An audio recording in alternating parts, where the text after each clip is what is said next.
एक सीधी सादी लड़की अर्पिता, जिसकी दुनिया उसके घर के आंगन में शुरू होती और रसोई के धुएं में खो जाती। कभी मुट्ठी भर हंसी पड़ोस की औरतों के बीच बिखर आती, तो कभी शाम की चाय के सामने खुद बिखर जाती। वो कुछ महसूस कर रही है, लेकिन ना वो समझ पा रही है और ना ही किसी से पूछ पा रही है, क्योंकि दोस्तों के नाम पे बस कुछ उम्र दराज बुजुर्ग और कुछ हम उम्र दोस्त जैसे विशाल और श्वेता हैं, और एक साथी, बस किताबें। जब वो किताबों के बीच होती तो जैसे उसका अल्हड़पन छूट जाता और उसकी आंखों में एक अजीब सी गंभीरता उतर आती। वो सिर्फ पढ़ती नहीं बल्कि महसूस करती थी। अब घर में उसके रिश्ते की बात चलनी शुरू हुई।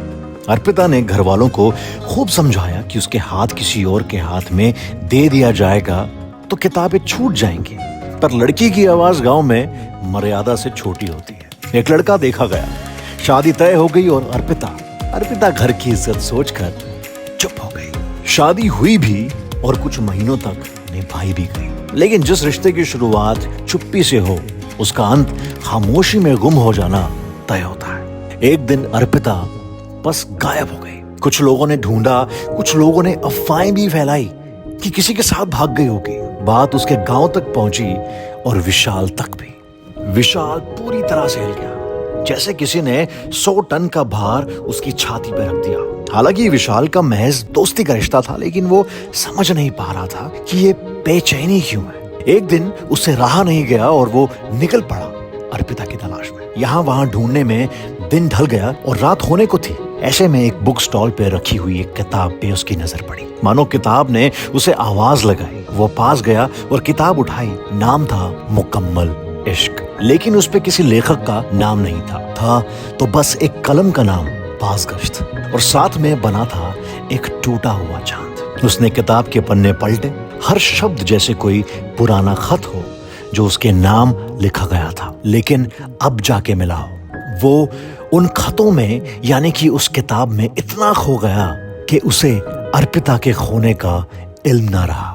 वो अर्पिता को भूल उस लेखक की तलाश में जुट गया, मानो जैसे उससे पूछना चाहता हो कि तुमसे मेरा क्या रिश्ता है और तुमने ये किताब क्यों लिखी। उसने आखिरकार बाज़गश्त का पता लगा ही लिया। उसकी तलाश ने उसे एक दूर दराज बने सूने से घर में भेज दिया। घर के पास जाकर उसने देखा तो दरवाजा अंदर से बंद था। सुबह के करीब 4 बज रहे थे। वो वहीं पास साफ सुथरी जगह देखकर सो गया। सुबह की रोशनी ने विशाल की नींद तोड़ी। वो उठा और दौड़ के उस घर के पास गया। उसने देखा कि वहां दरवाजे पे कुंडी लगी हुई। उसने आसपास देखा और हिम्मत करके कुंडी खोली। जब वो अंदर गया तो एक साधारण सा घर लग रहा था। अब उसकी नजर पड़ी एक और कमरे पे, जिसका दरवाजा बंद था। विशाल ने उस दरवाजे को नजरअंदाज करना चाहा, लेकिन वो दरवाजा उसे पुकारता रहा। उसने और थोड़ी हिम्मत जुटा के वो दरवाजा खोला। अंदर के नजारे ने उसके होश ही उड़ा दिए। उसे लगने लगा जैसे ये कमरा सांस ले रहा है। दीवारों पे हर तरफ तस्वीरें थी। हाँ, उसी की तस्वीरें थी। किसी तस्वीर में वो हंसता हुआ नजर आया तो किसी तस्वीर में चाय पीता हुआ। अब उसकी नजर एक मेज पे गई, जिस पर 2 चाय के कप रखे हुए थे, एक भरा हुआ और दूसरा खाली, और साथ ही पड़ी हुई एक डायरी। विशाल ने डायरी खोली।